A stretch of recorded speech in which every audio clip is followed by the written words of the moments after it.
കേരളത്തിൽ നിന്നുള്ള മെഡിക്കൽ മാലിന്യം തമിഴ്നാട്ടിൽ തള്ളിയ കമ്പനിക്ക് കുരുക്ക്. സൺ ഏജ് ഇക്കോസിസ്റ്റം കമ്പനിയെ കരിമ്പട്ടികയിൽപ്പെടുത്തി ശുചിത്വ മിഷൻ.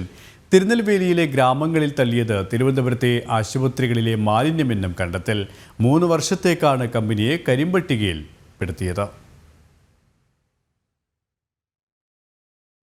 തിരുനെൽവേലിയിൽ ആശുപത്രി മാലിന്യം തള്ളിയ സംഭവത്തിൽ കരാർ കമ്പനിയെ 3 വർഷത്തേക്ക് കരിമ്പട്ടികയിൽപ്പെടുത്തിയിരിക്കുകയാണ്. കരാർ ഏറ്റെടുത്ത സണ്ണേജ് കരാർ കമ്പനിയെ കരിമ്പട്ടികയിൽപ്പെടുത്തിയതായി ശുചിത്വ മിഷനും അറിയിച്ചു. തിരുവനന്തപുരത്തെ ആശുപത്രികളിൽ നിന്ന് ശേഖരിച്ച മാലിന്യം കമ്പനി തിരുനെൽവേലിയെ തള്ളിയതായി കണ്ടെത്തിയിരുന്നു. മാലിന്യ നിർമ്മാർജ്ജനത്തിനുള്ള നോഡൽ ഓഫീസായ ശുചിത്വ മിഷന്റെ കാരണം കാണിക്കൽ നോട്ടീസിന് കമ്പനി മറുപടി നൽകിയിരുന്നില്ല. ഇതിന് പിന്നാലെയാണ് നടപടി സ്വീകരിച്ചിരിക്കുന്നത്. തിരുനെൽവേലിയിലെ കൊണ്ടാനഗരം, പളവൂർ, മേലത്തടിയൂർ ഗ്രാമങ്ങളിലാണ് കേരളത്തിൽ നിന്നുള്ള ടൺ കണക്കിന് ആശുപത്രി മാലിന്യം വലിച്ചെറിഞ്ഞത്. കണ്ണത്താ ദൂരത്ത് പരന്നു കിടക്കുന്ന കൃഷിയിടങ്ങളിലാകെ ഗുരുതര ആരോഗ്യ പ്രശ്നങ്ങൾ ഉണ്ടാക്കുന്ന മെഡിക്കൽ മാലിന്യ കൂമ്പാരമായിരുന്നു. തമിഴ്നാട്ടിൽ വൻ രാഷ്ട്രീയ വിഷയമാവുകയും ദേശീയ ഹരിത ട്രൈബ്യൂണൽ അന്ത്യശാസനം നൽകുകയും ചെയ്തതോടെയാണ് കേരളം മാലിന്യം നീക്കാൻ തീരുമാനിച്ചത്.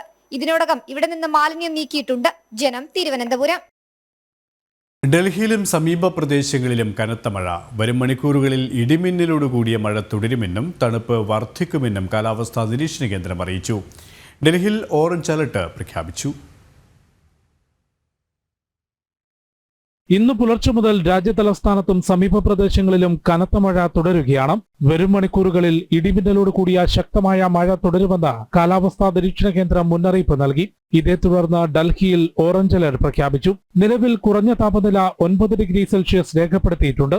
മഴയ്ക്കൊപ്പം ഹിമാലയൻ മേഖലയിൽ മഞ്ഞുവീഴ്ചയും ആരംഭിച്ചതിനാൽ ഡൽഹി ഉൾപ്പെടെയുള്ള മേഖലകൾ അതിശൈത്യത്തിലേക്ക് കടക്കുമെന്നും മുന്നറിയിപ്പ് നൽകി. തണുപ്പ് വർദ്ധിക്കുമെന്നും ജനുവരി ആദ്യവാരം വരെ സമാന സ്ഥിതി തുടരുമെന്നും കാലാവസ്ഥാ നിരീക്ഷണ കേന്ദ്രം അറിയിച്ചു.